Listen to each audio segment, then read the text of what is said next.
Upstate golf guys, here we go. Anthony Rogers steal the show. RGB Florida Mike on the scene. Hollywood Mikey living the dream. Eagle, birdie, par, bogey, fly. Swing that club, watch it sky. Lombardi putter shine so clean. Golfing addicts chasing the green.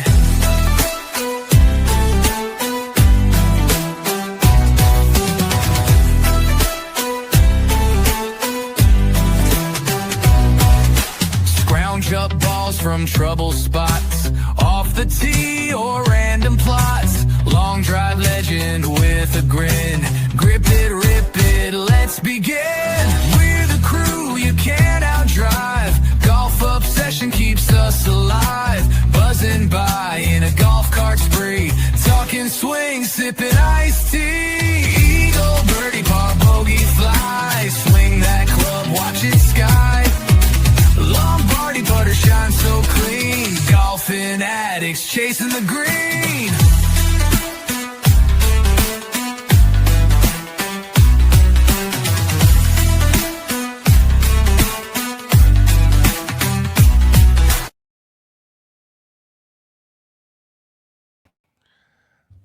And we are back for another episode of the Upstate Golf Guys podcast. Not just any episode.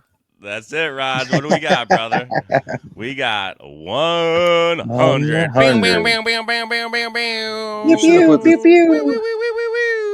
You did it, man.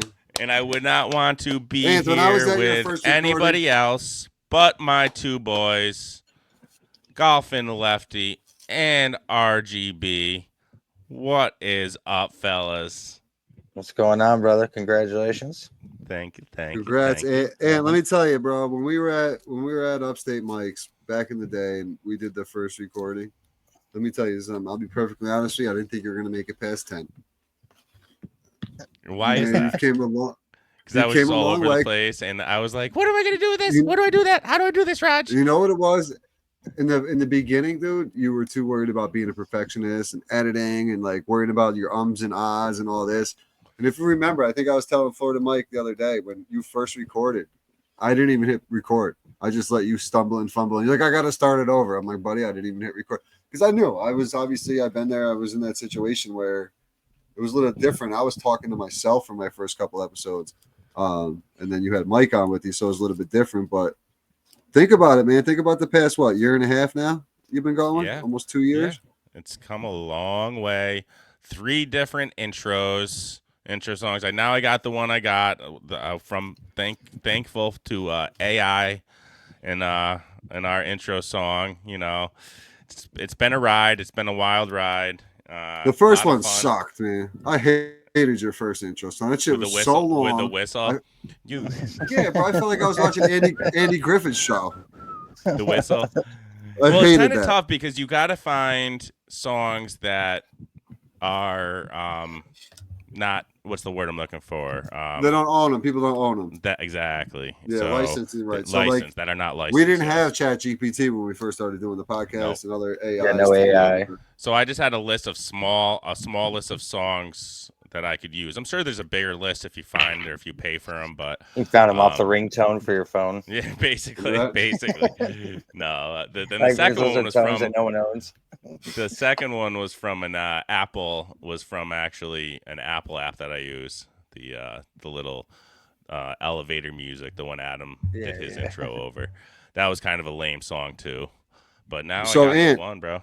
Yeah. 100 episodes in. What's your favorite thing about podcasting?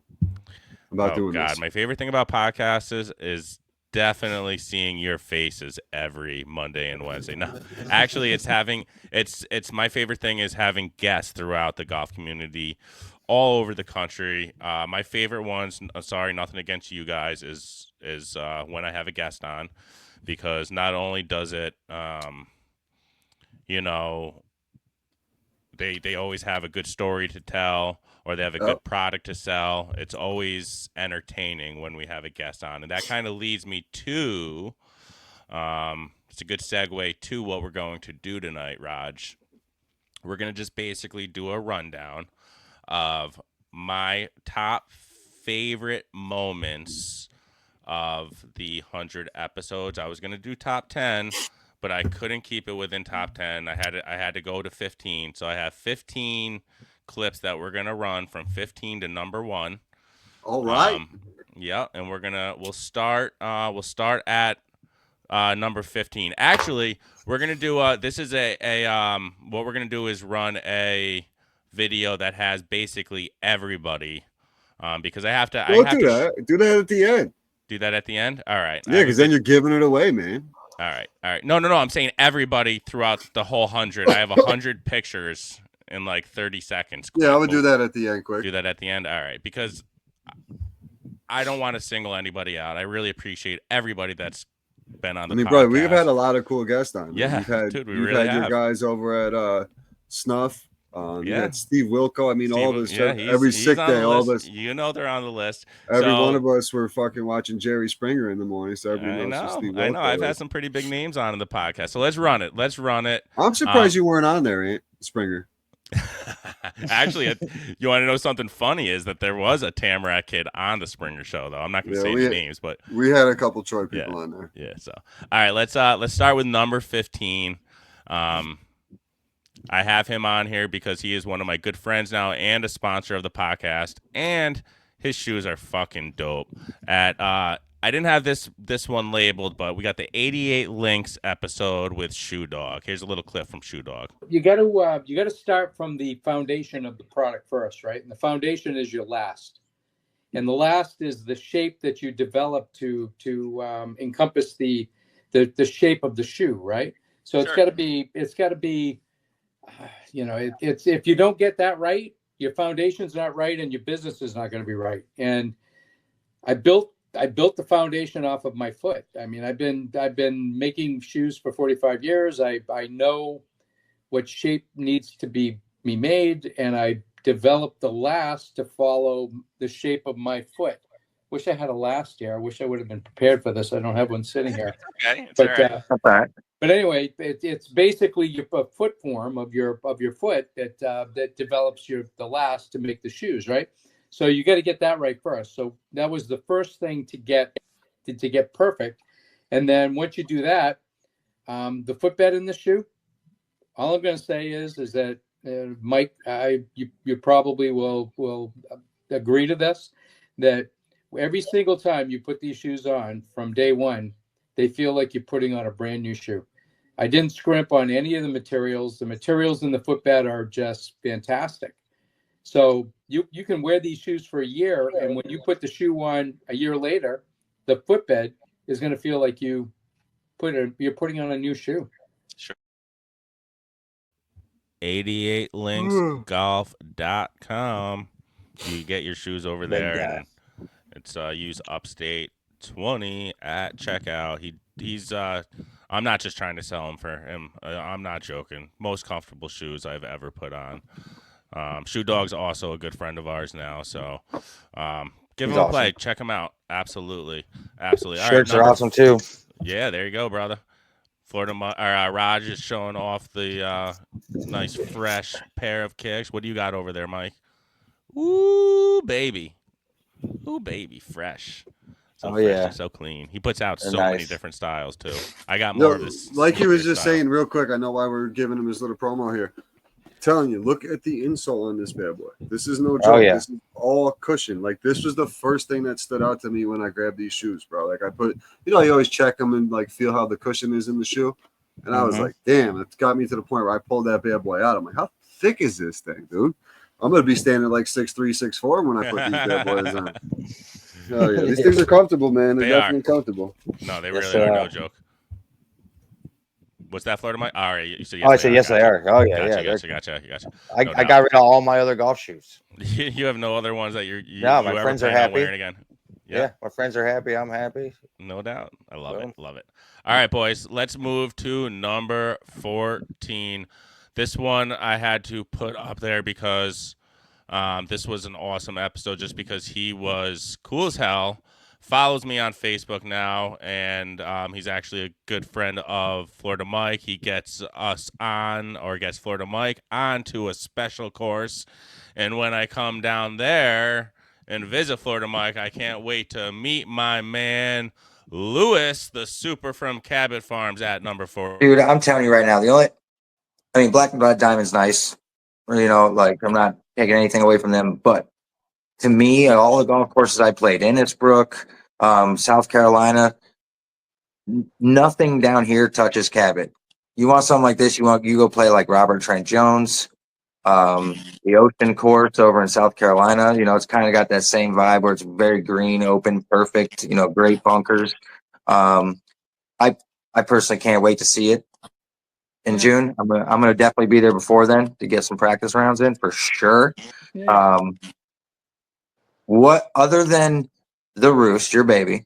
Yep. What do you like most? The second most on that whole facility. It can be anything. Yeah, believe it or not, Caru's great in its own ways. It's pretty open. A lot more sandy, a lot more open sandy areas over on Carew. Humongous greens, averages about 10,000 square foot greens over on that side. So you have a lot of green. You know what I mean? Oh yeah. But honestly, I think a small gem that we have, and it's a true gem, it's the Squeeze course, which is a 10-hole short course. It's a very, very fun course. It's a Mike Nuzzo design, and it's super fun. We get out there with a lot of guys from work, on Thursdays as well, and it just gives you the shot. Plays a little shorter, so you're able to go for the green, 280, 290. If you want to, maybe play with your buddies and put some money up or make some bets, you know what I mean? It's going to make it very fun because there's holes where you can go after it. And you'll be penalized as well. So it kind of becomes, a really, really fun executive little short course that's a true gem there on property. The Wedge as well. The Wedge is the 11-hole par 3 course, lit up at night, has music playing throughout. It's a vibe. You got the porch. They have a wood fire pizza up there, drinks. It's a Cabot in itself is just a whole vibe. But we have 2 true championship courses that I'm grateful to be on the property. They're both amazing. And then the gems, the 10-hole and the 11-hole courses are very fun too. So more questions. What advice would you give a young person considering a career in golf course agronomy? The advice I would say is, show up every day. I think the biggest part of this is showing up daily and, giving it your all. And that might sound cliche, but realistically, you guys are looking at a guy that started in the bunkers, about 10 years ago, climbed up to mowing greens, mowing fairways, then got on a spray rig, sprayed chemicals, did a bit of irrigation, became a first assistant, technically just climbed the ranks, kind of how you would want to do it, in my opinion. And I think when you look at a guy like myself who's been through that route and done it that way, just stay consistent. Consistency is key. There's going to be days when we all wake up and we don't want to do, whether it's our job or we all have bad days. You know what I mean? But all I can say is just stay motivated, stay consistent, and show up. And if it's for you, it's for you. At the end of the day, God determines it all. And my journey has been a blessed one, and I'm just happy to be here, man. Amen to that. Amen to that. He was cool as hell. Florida Mike, thank you. Thank you for getting us Lewis on the podcast. Yo, and when are we going down there, bro? Next year? I know, told you when? that. When are we thinking? March, I want to go March. I want to go like March. We'll do like a 5-day trip. You just gotta let me know as soon as possible when you want to do it, so I can. No, I have to take the time off of work like way in advance. Way in advance. I want to go I want to go when we can't. We can't go golfing quite yet, but like we have the edge so there. Hard, and we're almost there. Yeah. That's what I want to do. And then I'll make sure I grab the SUV. That way we can just throw all the clubs in the car and go straight to the course when you get here. So what do we have, Raj? We got me, Roger, Mike, and Lewis on a foursome for Cabot Farms, or what? Yeah, of course. Is that what we're looking at?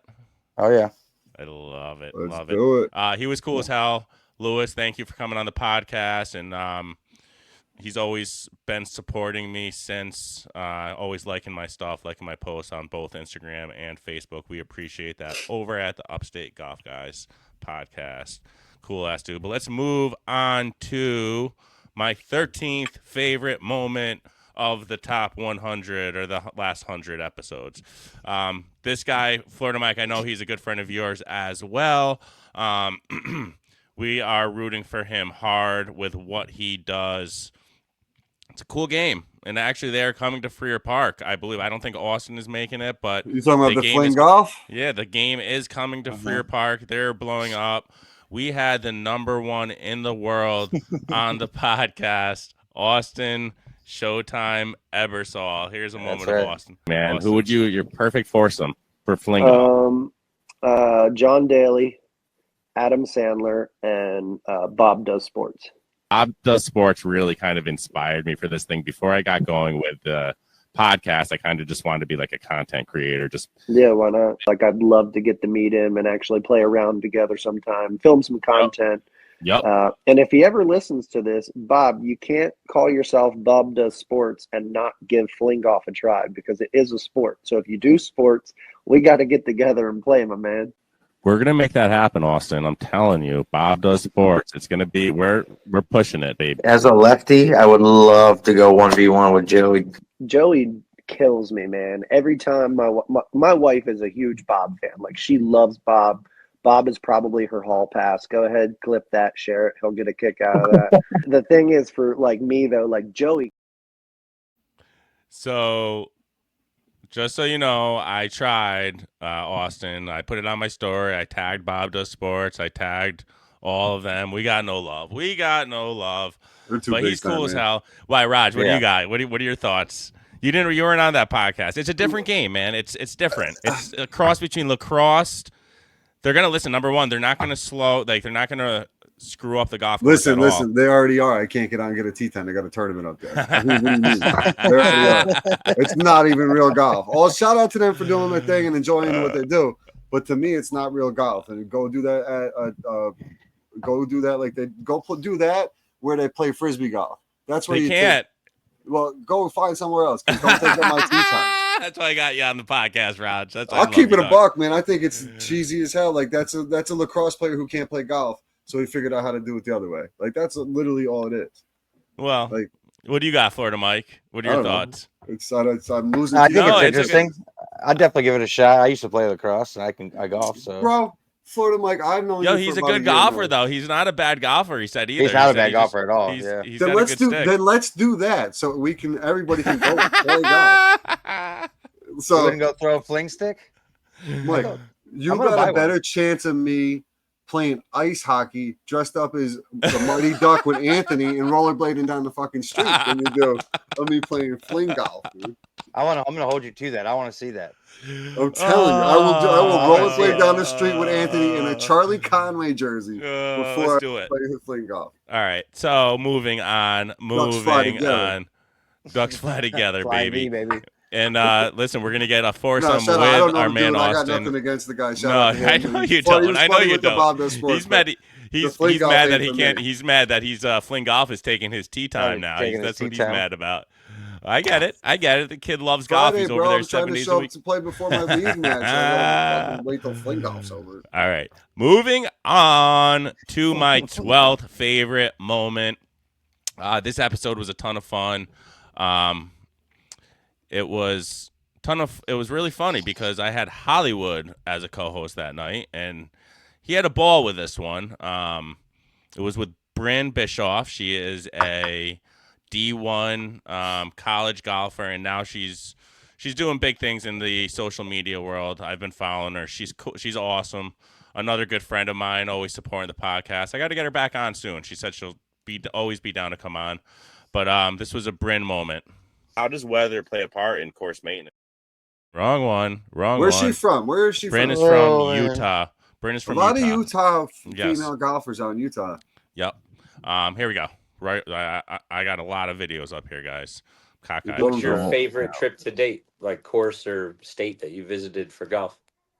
So obviously one of my favorites has to be at Bandon Dunes. We went there a couple of years ago.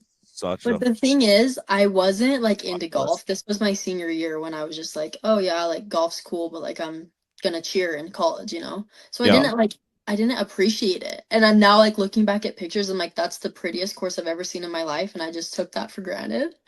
Yeah. And another trip, I don't know what the course is called. It's like a really crazy name. But if you've ever been to La Paz, Mexico, there's like a super pristine, like really put together course. It was beautiful. And my whole family went there and probably one of... Did you choose a major yet? Or are you still just, studying right now?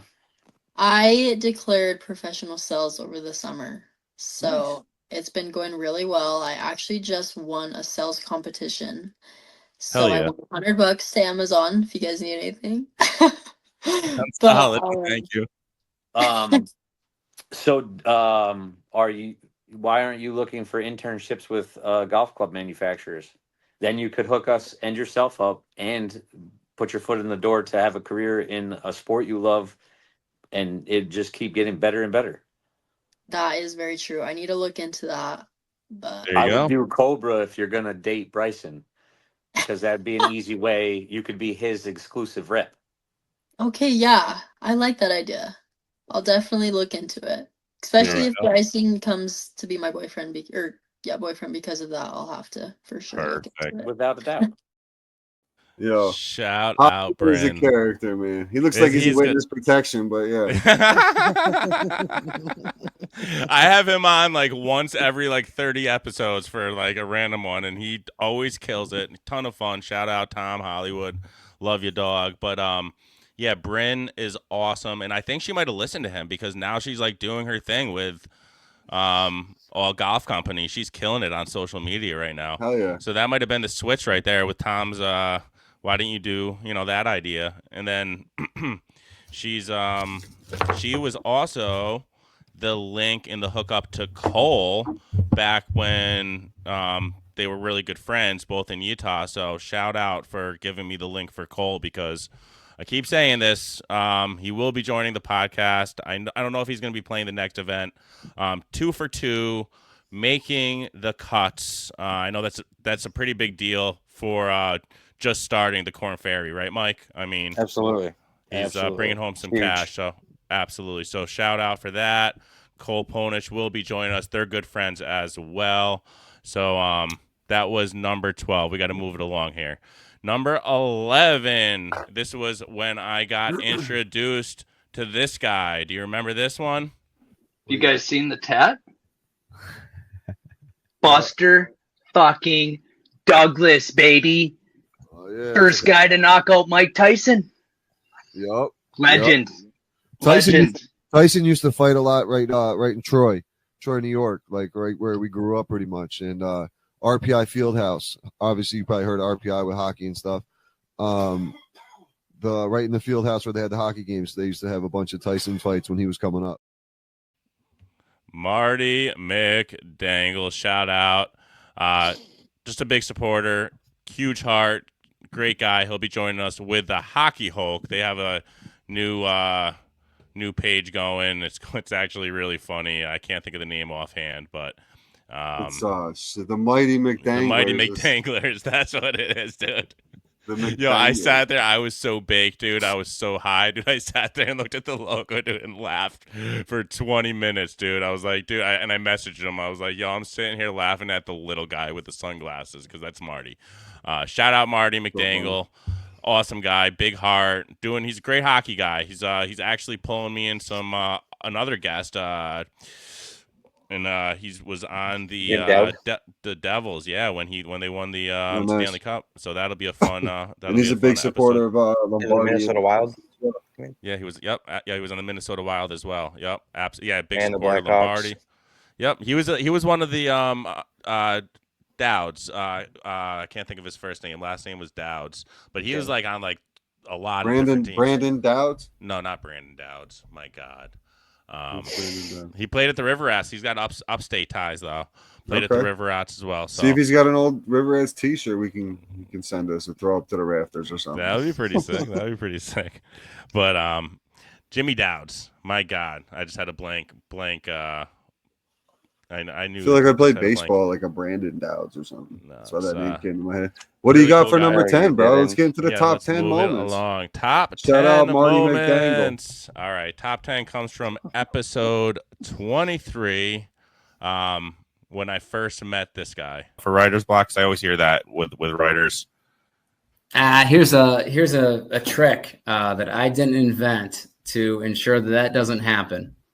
When you're writing and you feel like you're about to time out for the day, you stop writing when you know exactly what is going to happen next. That way, when you sit down to start back up writing, you can just dive in. and then you've got some rest, you've got some fresh ideas, and it just goes. And that wasn't me. That was Ernest Hemingway. And that's kind of that's my writer. That's my guy. That's who. Well, what a guy who to got me take after. I in mean, life. absolutely. Got to go now with what Mike asked. We got to. Who is your Lincoln Ross? This we couldn't figure this one out. It's a tough one, but you got to have. Yeah, it is. So I think it's important for the authenticity of the story to have someone who can actually swing it and hit it, and can play the part and isn't faking it out there. And you know, I Google I would do it. actors who can play. You got it. You got it, RG. All right, you guys know Grant Horvath, Garrett Clark, the former the good crew. Those guys are young, they're good looking, and they can play, and they're good on camera. I have no doubt that one of those guys could do it. Now, if I'm picking my dream player, okay, how about Gosling? For writer's blocks, I always hear, yo, we have to still push that for the guy, because that would be the sickest fucking movie or TV show. I'm telling you, wouldn't the story be awesome? It's got to be like a 4-part series, dude. Okay. To really and stage it like the early phase of Lincoln Ross, the you know what I mean, like like break it down into 4 quarters basically. And then that would be good. That was the first time we had because Marty. Dudes, if that went on Netflix, every dude would be sitting down to watch that, and their girls would be interested in it too. Yeah. You know what I'm saying? Like, it'd be one of those. It would be a hit. Just the right person has to listen to that book, and I truly think something will break for him. And he has part 2 on its way, but he said he has a lot going on, and he wants to perfect it. So I don't know if it's coming out anytime soon, but that's Trouble Off the Tee audiobook. And he's another one of our sponsors. He's got some dope hats with the Never Lay Up. Go give that book a listen, though. The audio, it's available on Audible and Spotify. So it's very simple. It's like a $2 purchase on Spotify. Yeah. Go download it, and boom, boom, boom. Hook the brother up. Yeah, don't listen to it around children, because there's some, semi-porn parts when Lincoln Ross is getting into it. Can't be no worse than Hightown. No. Yo, Hightown is wild, bro. Are you loving it or what? I'm like 4 episodes in, but like every time I turn around, it's like Dawson. I call her Dawson still, but Jackie. I'm like, holy shit. Yeah, she goes hard, don't she? Yeah, it's hard out there for a pimp.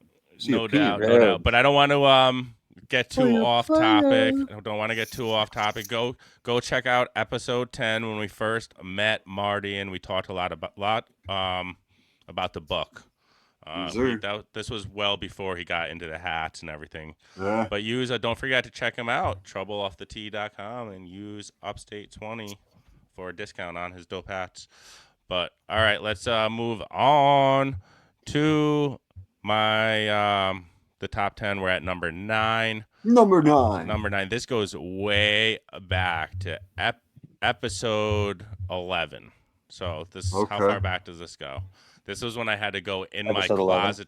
I had to go in my closet to record because my daughter had friends over. I didn't really have my studio set up, and I was solo with my man Greg Tudor from Freer Park over at our favorite home course that we talk all about. But this is my moment with Greg Tudor. Shout out, Greg. How does weather play a part in course maintenance? I mean, if it's that was the biggest challenge for the project. We were in the middle of a drought during that summer, and it was great for work, but it was very stressful on myself and my staff because the way it worked is we didn't actually do any of the shaping or the grassing, but we were responsible the minute that the grass went down. So the minute that grass hit the dirt, we were responsible for keeping it alive, along with keeping the entire course open. I love those areas. That was my favorite part. Probably number 9 was my favorite renovated hole, from tee to green. The tees, we put drainage in the green. We added the front right bunker. We put a new cart path in. We added a tremendous amount of drainage in the approach. Even though it's a short hole, we probably spent $275,000 on that. How does weather play a part? Yeah, that was an awesome episode. A good listen. Go all the way back to episode 11 and give that one He's got that hole playing Yeah. crazy right now. That 9th hole, man. It can't. You play it to the left, it normally falls all the way off, but you can't get it to fall onto the green. Let's And give then- Freer Park the quick minute and talk about it right now, dude. What kind of shape is what's his name? Matt McGarvey messaged me during their tournament. He doesn't go off of Shaker Ridge much. Mhm. And he's like, dude, this course is borderline country club. I Yeah. mean, the fairways are so flush right now. This is why, Anth, I don't leave. Why am I going to go play anywhere else? Why am I going to go pay more money than I have to go play another course that's not going to be nearly as nice as what I could play on every single day? Yeah, now it's the same layout and shit, but it's mint. Right now, it's the most perfect it will be in midsummer form. I mean, there isn't a fucking pimple on the course right now.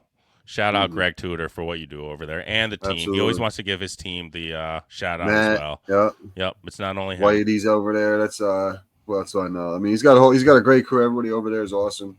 Yep. The grounds crew. And the best thing is, man, they don't get in your way. They work like if they're out there doing their thing in the afternoon or whatever, finishing up some things, they're working around you. Yeah. No, I mean, when I go. It's cool to see him out there on the course actually getting to enjoy it and playing golf too when I get to see a couple of them guys out there. So yeah, they're out there at the ass crack of dawn, dude. When I go open up the store in the morning and I leave at like 5 in the morning and I cut through Freer Park, they're out there, dude. Especially in the fall, they're out there real early. It's a great golf course. I want to just say thank you to Freer Park for starting my slump. I'm out of it now. But Yo, Mike, but you came up here trying to do you came up here trying to do a bunch of different things, crushing the ball, took yourself right out of your mechanics and all that too. So that had to be. And he was coming off of weren't you coming off like of a 2-week break or something too? Back injury. I got 3-week back injury. That was my first time playing straight off the plane. Yeah, you're back. You're back. But all right, boys, let's move on. That was episode 11. That was number 9. Go check out episode 11 way back. When we first started this thing. But number 8, what do we have? This was a great episode. This was actually one of my favorites. Obviously, it's in the top 10. And he's a really good friend of mine now. We talk a lot. He played golf in our little outing we had a couple weeks ago, but he's a very busy man. And you will see me inside the ropes next year. I couldn't make it this year, even though you'll hear it, the invite on this recording. But next year I will be inside the ropes. You'll see, right? Let's listen. What exactly does a scoring and spotting associate producer do during a golf broadcast? Well, we've got a couple things that happen during the broadcast. You have a graphic side of things where you guys have watched golf before, so graphics come up, player, shot, clubs, yardage, all that kind of stuff. So that's one side of the job where you're working in the graphics department. And then the other side of the job is where you're working in the main production truck, where there's an associate producer, there's a replay producer, along with your producer and director. And you're trying to sell all of the live golf to the producer for him to make that decision. So you kind of have the two different sides of the coin that I pretty much do on a weekly basis. And then, we'll get things going tomorrow. CBS Golf Channel. We have, 3 hours, 4 hours the next few days, and then 6 hours on the weekend. And then off to Columbus, Ohio for Jack's tournament, which is amazing. Awesome. Amazing. And then we finish up this stretch in Toronto, Canada, which will be, like I said, there'll be 9 straight weeks that I've, been somewhere covering golf. We get a week off before, picking back up for 3 more weeks, which is one of them's Hartford, which that's what I was going to say to you. I said, you might have to try to come over on a Thursday, Friday and, and actually, get a chance. Maybe I'll put you to work. I'll put you to work as a spotter. You can go out there and walk with one of those groups, Listen, I'll put the day in right now. If you're ever in Florida, I'll volunteer right now too. You get over there and I'll give you a quick tour of the trucks, and then I'll give you a radio and send you out on the course, and you can work as the spotter for the day. How about that? Holy shit. In Florida, Mike, do you hear this? That would be awesome. This?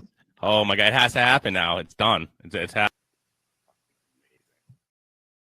So It just so happened to be the same weekend that we had a family trip to go to Cape Cod, and a divorce just is not worth it. It was almost worth it to do, but not quite. Not quite.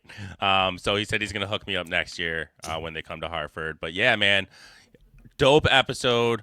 Go listen to it. Shout out Drew Larson. Really cool guy. Good friend. He's actually local. He lives out in Saratoga, so that's why he was able to come to an outing when he was not working that week. But you should have him come do some videography for the tournament you're having. I mean, I don't know if he quite goes down that route or leaves. Once he leaves work and leaves the truck, I'm sure he doesn't want to have anything to do with it. Tell him to bring his clubs then. No. But I think he's busy that week, and I already invited him. But episode 86, that was a good one. Go check it out. Shout out Drew Larson, the CBS and Golf Channel associate producer. Let's move on. This is a little midway point. I didn't give this one a number. I just want to throw this one out there. This was when we traveled with the podcast. Was awesome. It was at the ranch. It was. This was one of my favorite moments, without a guess. But just a minute long. This was over in Southwick, Mass. But this was pretty cool. It's just so much work to do to bring all the stuff. But we will do it again. It's just we have to pick the spot and the time and make it worth it. But this was at the ranch. Check it out.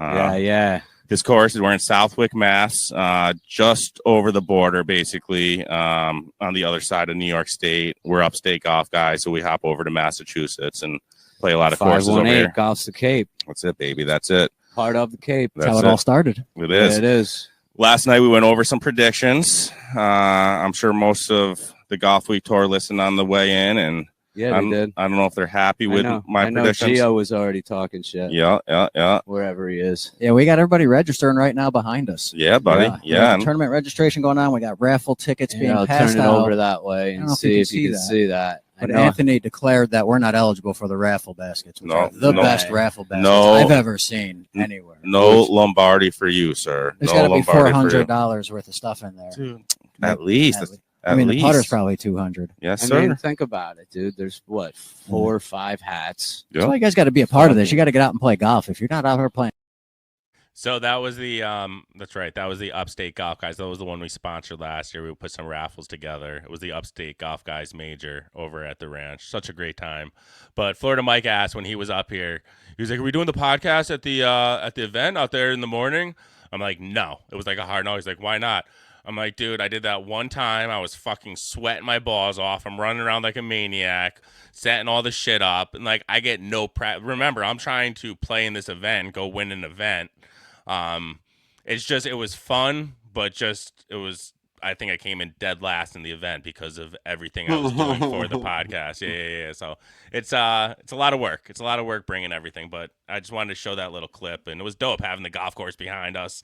I felt like we were like on like the ESPN, like Saturday mornings, you know how they have the, you should do that type of thing and not play the event, like an event you're not going to play in, and just go and do the live podcast and get guys when they come in and like. That's what I mean. If I'm going to do it, it has to be a different kind of setting or a different environment. You can use the live score and find out what hole they're on and go chase them to that hole and watch them as they take the lead or something. That's actually not a bad idea.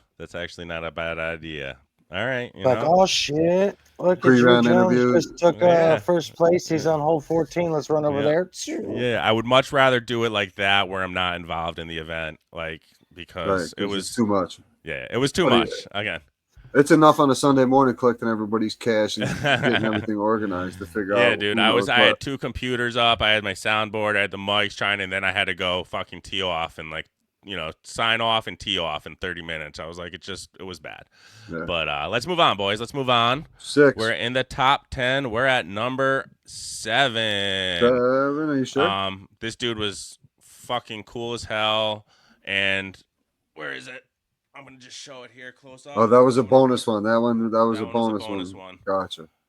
You already know who I'm showing. Slick Willie. Slick Willie. Shout out Slick Willie. Go check out episode 58. This was a moment of Slick Willie. Awesome guy. That thing's sick. Put it up a little bit higher. Lift it up a little bit higher and further away, though, because we can't see it. You're too close. There you go. Yeah, there you go. Man, that's nice. That's nice, dude. From the 513 to the 518. There it yeah. is. There it is. I love that. That's sick. That's awesome. Nice. All right, so my question is this thing gonna bring that luck to maybe get my driver fairway regulations up to like 75% at least, or what's like Willie? But I tell you what, ask Roger, because I don't know what luck they bring. He makes head covers, not miracles, Ant. If you want something that's totally yours, if you want something custom, one of a kind, whatever you say, nostalgic that we talked about, or maybe it's just something, I don't know, you got your own brand, your own logo, come to me. I work with you directly because I'm the only person. Let's get what you want. And it's cross-stitch leather. Hey, Anthony, Roger, you tell it doesn't feel or look like anything else on the market. I mean, it's just, it feels original. Like it feels. I can tell you right now, it's like I said, I want to go to sleep with it tonight, guys. I'm not. It looks warm. It's very. You can make all the choices of the piping, the color, the inside lining, and everything. Slick Willie. Thanks for that hookup, Raj. Thank you for that link. Definitely, if you want something custom, what's the word I'm looking for? Nostalgia. Nostalgic. Yep. Nostalgic. Hit him up. I believe the only place you could really reach out to him Slickest is Golf. Slickest Golf on Instagram, right? Yeah. Yep. Yeah. He said he doesn't really want to be bothered unless it's serious inquiries. He can do whatever you want. Anything. And he might put his own twist to it. And I promise you, anything I've seen him do, so sick. You'll love it. Yep. Absolutely. Like, dude, he's got the Goonies ones. He's got Yep. Star Wars, Star Trek, Garfield. I mean, the Homer Simpson. You name it. He's got it all. Yep. His portfolio is ridiculous. It is ridiculous. It's We fire. talk all about it on episode 58. If you go back and listen with Slick Willie, it's dope for sure. Shout out Slick Willie. Let's move on to episode 6. This goes way back to back in Mikey's studio. We spoke about this guest. We're starting to get to some big names now, guys. We're starting to get to some big names. I'm ready. Here we go. Shout out Joe Perry, aka Lil Snuff. He took the time to come on the podcast. He has his own huge podcast with somebody that you may or may not know the name of, Skinny Joey Merlino. He ran Philadelphia for a long time. Still may or may not run Philadelphia. I don't know. He's got some awesome stories in that podcast. Yes, so he's basically the John Gotti of Philly, man. He's got some awesome stories. My dad was shocked when I got this guy on the podcast. He's like, no fucking way you got Lil Snuff. But yeah, here's a little clip of Lil Snuff. Shout out Joe. These guys just had Joey Diaz on their podcast. Dude, they have huge people on their podcast. Yeah. Huge people, huge names. But so that's what I mean. To take the time and come on my podcast was awesome. Huge Philly guys. Here's a little clip. Well, how do you know Joey Merlino? So I'm from South Philly. I'm from the Italian market. Joey's from South Philly. He's from 9th and Jackson. That's where he grew up at. My father's 63 years old. Joey's 62 years old. I know him my whole entire life. He knew me before I was born. His father and my grandfather were friends. South Philly's only a small community. Everybody knows everybody. So growing up, I always hung around older people. My father always had a social club. So did my grandfather. I used to break Joey's balls when I was a kid. They used to be playing cards. I would run behind them. I would grab the cards out of their hands. They had a pool table in the social club. I would put tennis balls in there to break it. Always around breaking balls, always respectable, always carried myself older, shaking hands, look at somebody in the eye, so I always was around. So when this opportunity presented itself years down the line, somebody came to Joey and said, would you want to make a movie? And he said, no. And then they said, well, would you ever make a podcast? And he said, Joey said on the podcast like 2 episodes ago, We have a friend who played for the Chicago Blackhawks when they won the Stanley Cup. Yep. And the coach at the time told them, listen, tell you and your family when they're in the stands, do not wear anything Blackhawks. It's just, you just can't do it in Philly. It's just something you can't do. Well, make a long story short, one of the parents' kids, he was 8 years old. He had a Blackhawks shirt on. Yep. Went to the bathroom. 2 Flyers fans pissed on this kid. That's crazy. That's Philly. That's how Joey said on. Oh, that was That's a awesome. great fucking listen. He had more stories than that one. Shout out Lil Snuff. I don't want to carry on about that one because you could go and listen for yourself. Episode 44 of the Upstate Golf Guys podcast with Lil Snuff. Shout out, buddy. He's also a good friend of mine now. I sent him over some Lombardis. I know he's just getting into golf.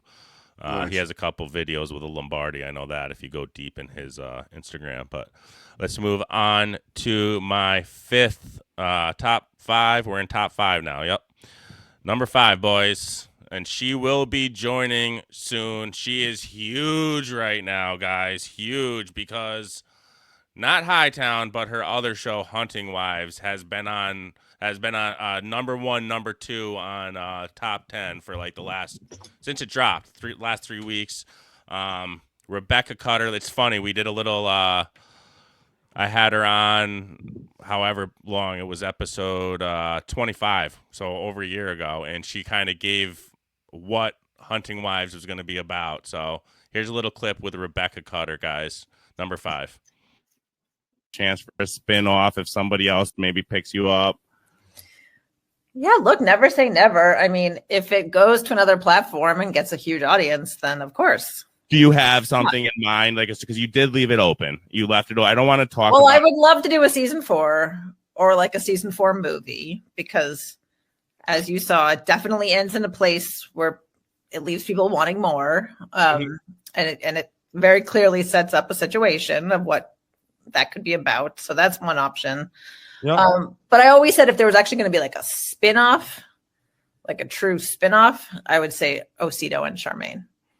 I love them too. I love Charmaine too. Like every cast member on the show has something special. Chance for us, so $1.99 an episode or something, but it's worth. Yeah, I got to call my agent and find out. Yeah, find out about that. It's well worth $1.99 an episode. So what, that was on Apple and YouTube? Yes. Yep. Okay. Apple TV and YouTube. My new actors for my new show was like, I didn't get to finish. I have to find it. So I was like, yes. So tell me a little bit about your new show. It's very exciting. Yeah. It's a total Rebecca Cutter joint again. I mean, sex and murder and violence, and it's really fun. But it takes place in Texas, and it's based on a book called The Hunting Wives. It's about like these sort of rich Southern Texas ladies who shoot guns and drink. They're all sort of rich housewives. And then there's a lot of sort of behind the scenes sex, dalliances, affairs, lesbian intrigue. And then there's a murder, which kind of like blows everything up. So it stars. Sounds a little bit like Hightown. Yeah. It's just not as gritty. It's more like rich people behaving badly instead of poor people behaving. I love it. Something sounds like my wife. So, have you guys started The Hunting Wives yet? I know you're into Hightown. Which Hightown was the first part. Yes, I know. You're into Hightown. What are your thoughts of Hightown, first of all? Raj? I like it. I think it's a lot more I like storylines like that. I like crime dramas. I can always get involved if it's got some crime behind it, some murder and drugs and shit like that. So I was in on that part. You're hooked, right? Well, if you like that, dude, it's something I can watch with the wife too. You know what I mean? Move on to Hunting Wives as soon as you finish that, because there's a reason why it's been number 1, number 2. It's like every episode's like, what the fuck? Like, are you serious? Like, it's insane, dude. It's so well written. She writes bangers, dude. It's fucking awesome. Florida Mike, what are your thoughts of Hightown? I saw you sent me a picture last week that you're watching it. Yeah, it's pretty intense. It's nice. I was like, man, there ain't no way this place is like this. But I know like it was based kind of like on true thing, whatever. Hyannis. So Hyannis and Provincetown are the two places that are Provincetown is very gay, like they show. But Hyannis, and I think that's where she got Hightown from. Hyannis is the other name for Hyannis is Hightown because it's where all the drugs and all the like. We don't go to Hyannis because like you'll see fucking people cracked out on the street and shit. That sounds like down here. But yeah, they no. the girl from Chicago Fire. Yep. That whole other side of her, like where she's That's just, crazy, like, right? aggressively banging women, is crazy to watch. But dude, it's intense. It's cool too. It's the writing though, and like you said with what Rebecca does, and like writers like her and like Courtney Kemp, where they write and then they set the watcher or the viewer up to know to think they know what's going to happen, and then all of a sudden smack you in the face and like, oh shit, that's not even close to what's happening. Like, it's the twist. I like the twist in the story. Also, Rebecca was just on E! Hollywood, if anybody watches that, with the two main girls from The Hunting Wives just recently. So nice. She was on with them too, answering questions. So it's pretty cool. She's very humble. Like, gave us, again, anybody that gives a small time podcast the opportunity. Shout out you guys, and go check out Hightown and The Hunting Wives. They're both available on Netflix if you have not already. Everybody's got Netflix. I think they're in the top 10, both of them. So yeah. And I don't want to ruin it, but I already got the confirmation that Osito will be joining us on the podcast. Nice. I just want to let Hightown cook up a little bit, but he said, "Are you sure?" Boom, cool. Yeah. He goes, cool. Boom. He's gangster, dude. He lost a lot of weight. He looks good though. To the face. Yeah. No, he's actually has a small part in Hunting Wives, and he looks like a completely different dude. He probably lost like 200 pounds. It looks good though. I'm like shout out dude, because that ain't easy. I told him that. I was like, thank you, man, thank you. But all right, let's move on, boys. We're moving on to number 4. My hero, Raj. Oh my God, this is the one episode we left Anthony alone. No, it was Brad did it with me, Scroungy. Oh, yeah. But he's actually awesome. No, this is the Patrick Koenig. Is this the one you fell asleep? No, Brad was fucking exaggerating, dude. I had I didn't fall asleep, bro. Amazing story. He got 500. This is the first time I had him on the podcast, episode 16. World record holder. He did a little mini tour, or I don't know if you want to call it a mini tour, but played 587 golf courses, I believe. That's off the top of my head. Different courses in a year. So do the math. It ain't easy. But here's Patrick Koenig when he came on the podcast. Awesome guy. Yeah, you're a photographer at trade. Your pictures are absolutely amazing, dude. They really are. Yeah. Thanks, man. I think it comes from like a place of passion. As golfers, we are all very passionate about the places that we play, and we love the sport so much. And so that's kind of where it generated from. Is it was a desire to take the golf course home with me and share it with other people. And those magic moments that we all know that you find on a golf course, photography is a way to capture those forever. So that's kind of where it comes from. And I think that's why it makes my photos a little bit, they stand out from the crowd. If you really have a passion and an eye for the game and the details that make photography. I have a good one. That's about one of my favorite hole-in-one stories. It does not involve me at all, but it involves one of my buddies, and he is out playing Bandon Dunes with a couple of his friends, older guys, and it's foursome. They tee off on the first hole. They play the first hole, and the second hole, if you're familiar with Bandon Dunes, is a par 3, and they've since done some changes to it. But there's a bowl in like the back left, and the pin was in this bowl, but you can't see. It kind of dips down below, and so you can't really see the bottom of the cup, but you can see the pin there. And they all, I think Ben, my buddy, hit a shot in the middle of the green. He's a great player, so let's just say he's in the middle of the green. The other two guys he's playing with both flag it. They hit it like right at the hole, and they're like, "Oh, that's those are good." But you assume you just get up there and you see the two balls. So they get up there, they find Ben's in the middle of the green, and there's one ball that's like a foot from the hole. I have a good one. So it cut off to the end, but that was the hole-in-one story that I told you guys, how the one ball was in the hole, and The other one was like a foot away, and they both had the same ball, and like they didn't know who got the hole in one. So nobody got it.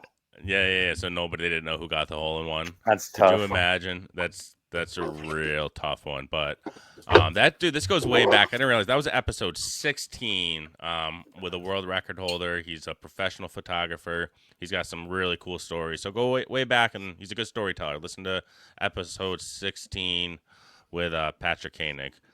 And we'll move on to number 3. I know this is going on longer than 3 you guys were expecting. We're past 9 o'clock. We have another episode to record, but it's all good. But number 3, boys. This guy is a good friend of mine, local guy, kind of a little mentor of mine now. Awesome golfer, and he invites me over to that beautiful course that we talk about, Shaker Ridge, which I got to play 2 times this year thanks to my good friend Matt McGarvey. But here's Matt talking about his players last year. This goes way back to episode 24. This was when we were Raj, you remember over in Jay's, the old, what did we call that place? Do we have a name for that down there in the cave there? No, we didn't have no name for that. We were just happy to be there. Yeah, we were. But shout out Jay for letting us use his room there, and we invited Matt over to that first podcast room we had. But episode 24, RPI coach Matt McGarvey. Golfers come in all shapes and sizes, and one of the things I strive to do is to treat my guys as individuals, because they're 5 different people on the course, and they have 5 different needs. From me in terms of support, information, a laugh, a joke. Something to build them up. They all need something different. We all need, on the course, we all need a little counseling. 100%, man. We all need a psychologist. So you're pretty much a caddy to 5 different players at once. Right. And then I've been lucky. I've played the black course at Bethpage a few times. I played Pinehurst number 2. I've been to Ireland 3 times. I've played Tralee. Wow. I played Ballybunion. I played Doombeg. I played Old Head. I played Royal County Down. Wow. So, you traveled. Golfers come in all shapes and sizes. And so shout out Matt McGarvey. He's been on the podcast a couple times. I'm going to do some media for him actually this fall. So keep an eye out for that. Yeah, he wants me to come to some of the RPI local events. There's one over at Shaker Ridge, and then I think one was in Saratoga somewhere. I forgot, but they're both the Sunday, Monday events. So I told them I'm available on Sunday. So I'm going to post up at a few spots and take some media of the boys. So that should be cool. But go back and listen to episode 24. With Coach Matt McGarvey. That was a good one for sure. And then I can't think of the other one off the top of the head. All right, what do we got number 2? What do we got rolling in number 2? Yeah, I think you have. I'm excited to see what you put on number 1. 2. I can't wait. I mean, this guy is probably the most famous guy that I've had on the podcast to date. Florida Mike, he was with me. You couldn't join. You were busy, Raj. We had to do it on a Saturday afternoon. We had to make time for this guy. Wilkos. You already know. Shout out Steve Wilkos for coming on the podcast. Buddy. Listen, Springer was a childhood. I said in the opening to this that was like the stay-at-home 6 starter pack, and watching you as a child in Springer was just freaking awesome. It really was. So thank you for this again. Thank you for coming on. Well, I'll tell you about the Springer show. That was. I was on that show from 1994. I started there in 1994, and I left the Springer show, and my last season on it was 2006, because then I got my own show. But from 94 to 2006 was absolutely the funnest time of my life doing that show. That's awesome. It was amazing. And now I know you were a Marine and a cop. So is that kind of what led you into being security on the show? Well, I mean, when I grew up in Chicago, my dad was a paratrooper in the Korean War. Okay. He was in the Army and became a Chicago cop. So I wanted, I was going to be just like my dad. And so I went into the Marines right after high school, and then I got out and I became a Chicago police officer. And I just took every security job that ever, because as a cop, you make okay money, but you're not making. Watching you as I grew up and watching the show grow, it almost went from like Jerry Springer to just Steve. Because I feel like 3/4 of the show, everybody was always chanting your name. Yeah, well, I was always in the middle of the mix of things. Yeah, you were. So I was always, and then, the first person you saw on the Jerry Springer show was me. I'd walk out on stage, and then Jerry walked out. So I was the first person you saw. I was the last person because I closed the show with walks with the guests at the end of the show. And then during the fights, which was the most, popular part of the show, I was in the mix of it. So, it was Jerry's show, and he was the biggest star, but I was kind of like present all the time, all over that show. Yeah. I think that's what led to, me being so popular. And I gotta give it to you too, because you said, growing up you had a bad temper. And the mere fact that you like held yourself together on some of those shows, like when you accidentally get clocked. Because I know when I get hit in the face, I get pretty upset. Steve, I picked this. I was stalking your page a little bit, and this guy is one of my favorite guys, and I just wanted to pick your thoughts. We won't. He did a Pete Rose segment. You have to go in and listen to the rest of it. That's episode 57 with Steve Wilkos. I won't let that play on because this episode is getting a little longer. But Florida Mike, what do you think of that episode with Steve? Oh, that was pretty cool. It was awesome. I mean, we watched. We grew up watching him, and it was funny. I think even like the comments after the show were the best part. Absolutely. Shout out Steve Wilkos for taking the time and coming on the podcast. He's also a big golfer. We talked about golf, but you have to go back and listen to the episode. That's episode 57. That was number 2. You guys ready for number 1? You guys ready for number 1? And honestly, I was gonna put this number 2 and then Steve Wilkos number 1, but I would not have had Steve Wilkos without this guy. And I honestly grew huge since this guy came on the podcast the first time, and now he's family. I can't say thank you enough to my Uncle P. You are family. I love you, Uncle Paulie. Paulie Lombardi Cristiano. This was episode 22 when we first had Paulie on. Are we going way back to Godfather? No, we're going back in the 90s. Oh, the I 90s? think, in my opinion, the best mafia movie besides Goodfellas. The best. Bronx Tale? Yeah. My man, let's go. Dude, for $20, you'll never have to deal with him again. You got off cheap. Yeah, that's my man, Chad. That's my man, Sonny. So he called you? Dude, Chaz Palminteri called me, dude. Stop it. I lost my mind. Call an ambulance.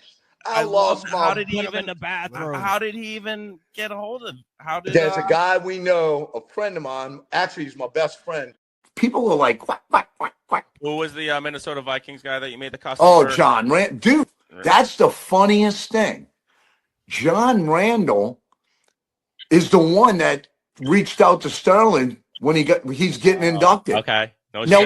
Wait. Now think about this. So who is the Yankees? Is it the Red Sox that they don't get along? Yep. So guess pretty much what? everybody.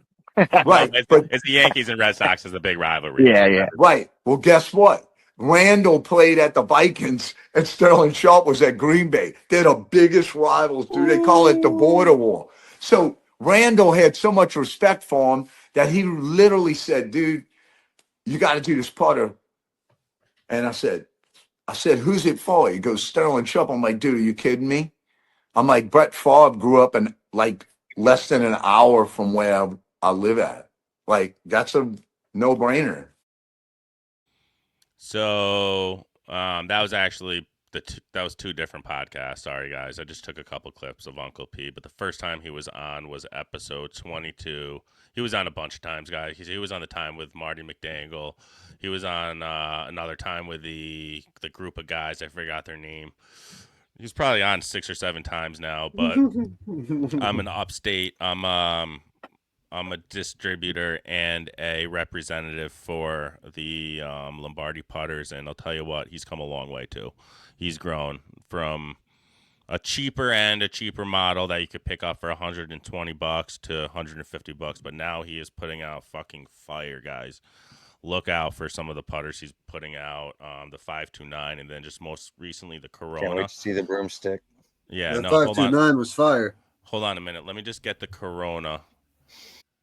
I mean, this is his newest center shaft. Okay, it is so clean.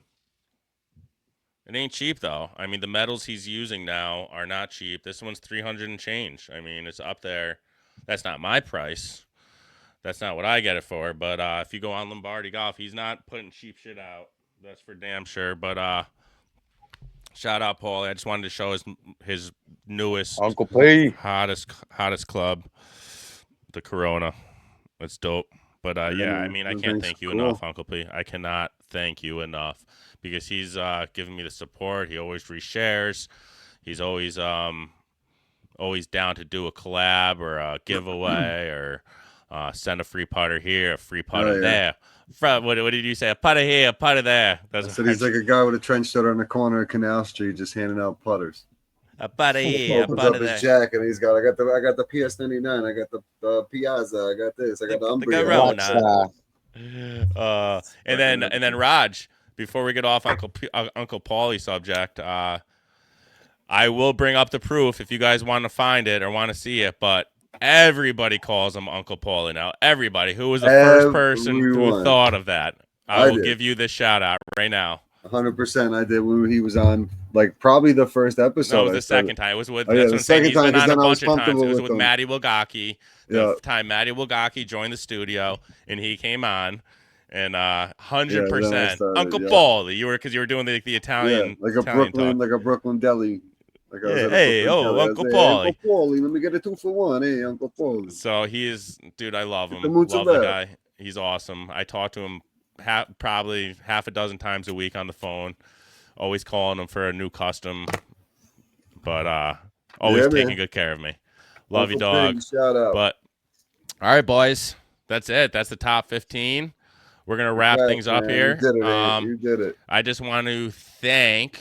I want to thank all of my sponsors that have helped me through the way. Thomas Paul Construction, he was with me for a while, and then Jimmy with Spree. Obviously, he's still running with me. And then we'll go to the golf. There's a whole bunch of golf people that have helped me and hooked me up along the way. Can't thank you enough. But right now, most importantly, is 88 Links and Trouble Off the Tee for sticking by me and always hooking me up and always believing in the Upstate Golf guys. And then thank you to the Golf Week Am Tour people, because I know a lot of the listens come from you guys, your family, and that was RGB gave me that shout out. He said, I'm going to give you another shout out. He said, why don't you start collabing the Golf Week? Yeah, I know. He's like, I got Golf Week and do a Golf Week be a great spotlight. producer. And The guy just don't listen. yeah, no, it was that really picked up the podcast and picked up the numbers as soon as I brought in the Golf Week tour, and I started doing some interviews and some Golf Week spotlights and bringing the guys in, and they all loved that. So thank you to the whole Golf Week tour family. And then most importantly, thank you to all the guests that have come on. Not only, I'm going to end it with a video with all the guests, all of my peoples, but most importantly, thank you guys, RGB and Florida Mike and Upstate Mikey. He's not on with us, but he was with me since the beginning. Hollywood for hopping on with me, and when I need somebody, need a co-host, can't thank you boys enough, man. For sure, I wouldn't want to do the podcast alone. Put it that way. So thank you, boys. Thank you for being co-hosts. Love you. You gonna cry? No, no, I'm not. But instead of closing the episode out with the normal closing, it was a good idea for waiting on this last little thing I made, because I did a good idea again. We're gonna another good idea from Raj. We're gonna close it out with this. This is everybody, man, all in one video. Thank you all.